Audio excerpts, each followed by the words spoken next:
mempunyai bobot argumentasi. Sidang dengan agenda pledoi atau nota pembelaan terhadap tuntutan jaksa penuntut umum kepada terdakwa Gubernur Sulawesi Selatan nonaktif Nurdin Abdullah digelar di Pengadilan Tindak Pidana Korupsi, Makassar. Pledoi atau nota pembelaan sebanyak 879 halaman dibacakan penasehat hukum. Gubernur Sulawesi Selatan nonaktif Nurdin Abdullah yang turut membacakan pledoi berharap majelis hakim dapat membebaskannya dari segala dakwaan dan tuntutan jaksa penuntut umum.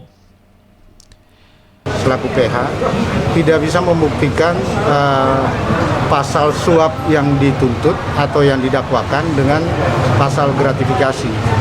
Jadi memang dalam hal ini kami tim penasehat hukum berupaya membuktikan bahwa unsur-unsur secara hukum atau analisa yuridis kami menganggap bahwa unsur-unsur yang diterapkan dalam pasal-pasal yang didakwakan atau dituntutan itu tidak memenuhi unsur. Di sisi lain, jaksa penuntut umum mengatakan perbuatan terdakwa memenuhi unsur suap dan gratifikasi. Nah, di sini kami tanggapi bahwa apa yang kami sampaikan di tuntutan itu adalah analisa yuridis berdasarkan fakta persidangan. Kami juga kecewa dengan penasihat hukum yang hanya mengutip sebagian fakta yang dianggap menguntungkan bagi terdakwanya, tidak mengutip secara utuh. Nah, apabila mengutip secara utuh tentu analisanya akan berbeda. Dan kami tetap menilai bahwa perbuatan terdakwa itu tetap memenuhi unsur penerimaan suap dan gratifikasi.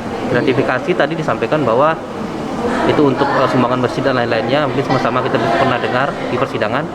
Kalau sumbangan tentu tidak ke rekeningnya atau tidak ke pribadinya Nurdin Abdullah, tapi ini diberikan ke Nurdin Abdullah melalui Samsul Bahri.